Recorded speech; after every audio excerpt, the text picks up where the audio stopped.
चलिए, तो मार्केट की बात होगी। स्टॉक्स में इस समय कहाँ दाम लगा रहे हैं आप फिर सुशील जी? आपकी आवाज नहीं आ पाई आखिरी लाइन। स्टॉक्स में इस समय आपकी बिग कॉल्स क्या होंगी? तो देखिए, अगर आप बीएससी की तर्ज पे, क्योंकि हर बार बीएससी की बात उठती है, इस बार आपके बजाय मैंने उठा ली, तो अगर मेरी स्क्रीन पे ये सारेगामा की अगर चार्ट दिख पा रही है, जिस पर हमने पास्ट में भी आपको एक बड़ा बाई कॉल दिया था यहाँ से कि 316-17 निकलेगा तो 700 की चाल शुरू हो जाएगी। 700 की चाल आने के पहले एक राउंड इसने ये जो 450 440 तक का करके एक छोटा सा करेक्शन दिया। अब ये स्टॉक वापस निकल पड़ा है और मुझे लगता है अब ये जो चाल शुरू हो गई है 700 के पहले रुकनी नहीं चाहिए। देखिए, खाली चार्ट्स पे भी काम नहीं होता है, पीछे अंडरलाइन फंडामेंटल्स ही चार्ट्स बनाते हैं। तो बहुत कम लोग इस बारे में कोई विचार कर रहे हैं, कहीं ये बात पे कोई डिस्कशन नहीं हो रहा। एनसीएलटी ने ऑलरेडी डीमर्जर का अप्रूवल दे दिया है और इनकी जो डीमर्ज्ड एंटिटी के अंदर में सारा का सारा डिजिटल ई कॉमर्स बिजनेस जो चला जाएगा, तो उसी बात पर ये चार्ट बनी है और उसी बात पर ये चार्ट के ऊपर में इस तरह की मूवमेंट्स हैं। तो मुझे लगता है Saregama is the next BSc type of one way movement, exactly identical वैसी चार्ट है। और फिर चाहे अब आपके देखिए सनटेक रियल्टी बहुत भाग गया, तब इंडिया बुल्स रियल्टी पीछे से चलना शुरू हो गया। तो रियल्टी के स्पेस में हम घूम फिर के वही दोनों तीनों स्टॉक्स में बार बार डिप्स पे बाई कर रहे हैं। करेंटली इंडिया बुल्स रियल्टी पे स्ट्रांग बाई है। और अगर अगर बाकी जितने भी हमारे जो कैश के स्टॉक्स है, किसी के अंदर में भी टेक प्रॉफिट करके निकल जाने का कॉल नहीं है। 5-10% की करेक्शन आ सकती, सब में 40-50-60% के ऊपर जगह दिखती है। भैया जी, एग्जैक्टली आपका पीएसयू बैंक्स में, not exactly Nifty bank, Nifty indices पे अपना व्यू दे चुके हैं आप। पीएसयू बैंक्स पे bank of Baroda, Canara bank, SBI, यहाँ पर आपका व्यू क्या है? इस पर कैसे प्ले कर रहे हैं आप इनको? पिछली बार भी हमारी बात हुई थी कि एसबीआई की छेली चाल, आखिरी चाल बची है, जो मुझे लगता है, ये देखिए हम स्क्रीन पे सारे के सारे देख लेते हैं। तो ये देखिए एसबीआई की आखिरी अंतिम चाल आ चुकी। आज ये हैंगिंग मैन टाइप का बना रहा है। यहां से मैं लूंगा तो बिल्कुल भी नहीं इसको। रिवर्सल आएगा तो शॉर्ट करेंगे, नहीं आएगा तो हो सकता है और 10-5 रुपए बढ़ जाएगा। सेम चित्र बैंक ऑफ बड़ौदा पे भी है। फ्यूचर्स में जितने भी ये पीएसयू बैंक्स है, इनकी हो चुकी है चाल। देखिए बैंक ऑफ बड़ौदा ने ऑलरेडी एक डाउन ट्रेंड स्टार्ट करके छोटा रिबाउंड दिया है। जिस दिन ये इस पीले सपोर्ट लाइन के नीचे चला जाएगा, हम इस पर अनाउंस कर देंगे जय जय सिया राम, यानी 220 वाला 130। ये टॉप के एरिया के बाहर निकल रहा है। फाइनल कंफर्मेशन, ये लाइन टूट जाए तो। कैनरा बैंक का भी पिक्चर कोई ज्यादा विचित्र अलग नहीं है। देखिए जो छोटे वाले पीएसयू बैंक है ना, जो फ्यूचर्स के बाहर है, जैसे आपके सेंट्रल बैंक, इस तरह के स्टॉक्स में अभी भी हमने तेजी करी हुई है। तो कैनरा बैंक में भी यहां से कोई ले करके जीत जाएगा, इसका पैटर्न नहीं है। ये ए वेव है या बी वेव है, थोड़ा सा और ऊपर भी चला जाएगा तो डाउन साइड मच मोर है, अपसाइड कम है। बैंक्स प्राइवेट सारे पूरे हो गए। फ्यूचर्स में जितने भी पीएसयू बैंक है जो बड़े वाले, उनकी भी चाल पूरी हो गई। अब जो बचे हैं छोटे वाले बैंक्स, जैसे सेंट्रल बैंक हो गया या आपके आईडीबीआई बैंक हो गया, और या फिर जो कंप्लीट अंडर परफॉर्मर, अगर आपके बंधन बैंक पे देखिए, अनुज का जो पुराना कंसेप्ट मार्केट प्री पोजिशनिंग, खराब रिजल्ट, हताशापूर्ण रिजल्ट, सारे ही पैरामीटर्स पे इस तिमाही के नतीजे बहुत ही निराशाजनक आए। तो भाई इस निराशा को तो बाजार ने पहले ही नाप लिया था ना। ये देखिए कैसे घटते चला गया था ये। तो पैटर्न कंप्लीट है, WXY XZ, ये करेक्शन कंप्लीट है चार्ट पर।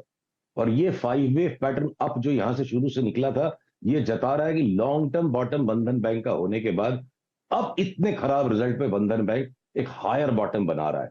तो 2-1 दिन की बात है, जिस दिन ये 222-23 के ऊपर बंद हो जाएगा, हम इसमें 100 रुपए की तेजी का कॉल अपने क्लाइंट्स को भी देंगे। और अगर आपसे वार्ता होगी अगले मंगलवार स्टॉक पे, तब तक अगर उसके ऊपर बंद हो गया होगा, तो जो सीरियसली कंप्लीट अंडर परफॉर्मर्स हैं, सिर्फ उनमें जगह बची है और फॉरवर्ड्स ने अपना सारा काम कर दिया बैंकिंग सेक्टर की। यही समरी मेरे को लगती है। फार्मा में आपका कोई चुनाव? फार्मा में ट्रेड कैसे कर रहे हैं? बायोकॉन आपकी कॉल थी 268 पे, इस दौर के हाईएस्ट रेट पे जोन पे ट्रेड कर रहा है। और कोई ट्रेड आपका फार्मा में?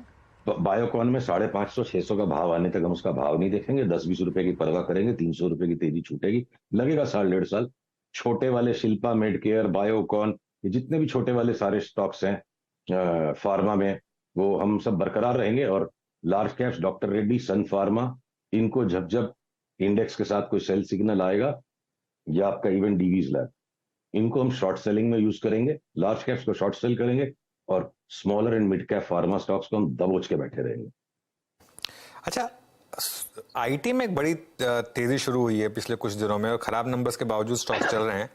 यहाँ पर कोई पिक्स आपकी, क्योंकि यहाँ पर अगेन शायद वैल्यूएशन कंफर्ट भी है तो स्टॉक्स चल रहे हैं। लार्ज कैप आईटी पर क्या व्यू होगा? अनुज, अपनी बात कई बार हो गई इस बारे में। आपने बहुत ही बढ़िया, आपकी एक एडिटर्स राउंड टेबल मैंने देखी थी कहीं ट्विटर पे या यूट्यूब पे, जहां आपने इन्फोसिस के बॉटम को बड़े आपने अलग तरीके से पकड़ा था।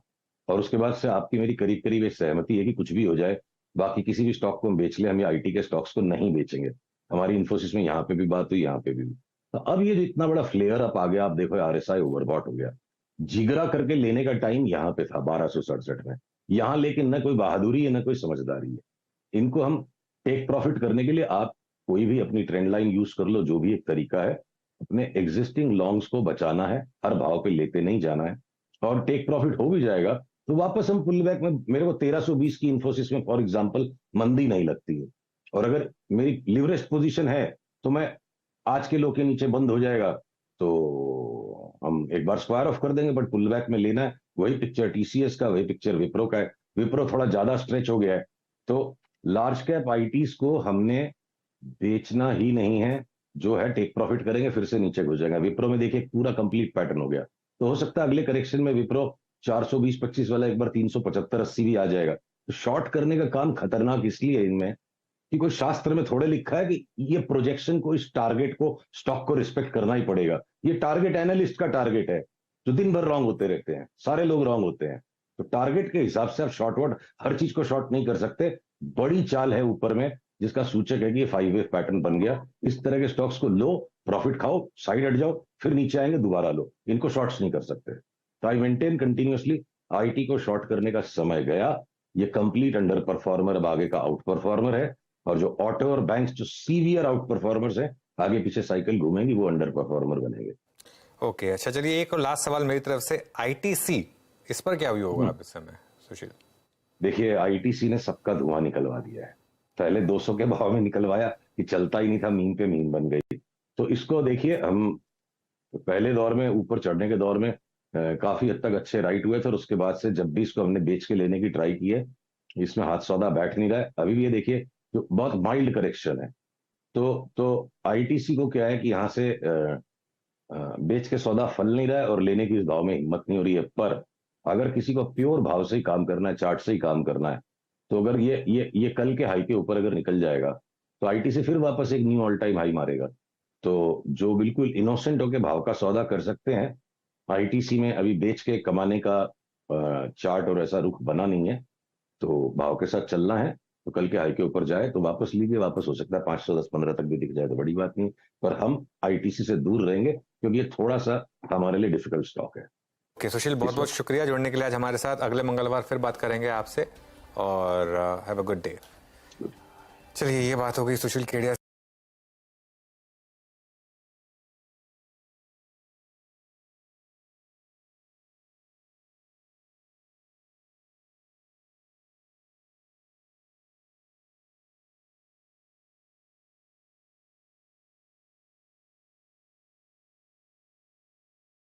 बता दें कि मनी कंट्रोल पर दिए गए विचार एक्सपर्ट्स के अपने निजी विचार होते हैं। वेबसाइट या मैनेजमेंट इसके लिए उत्तरदायी नहीं है। यूजर्स को मनी कंट्रोल की सलाह है कि कोई भी निवेश निर्णय लेने से पहले सर्टिफाइड एक्सपर्ट की सलाह लें।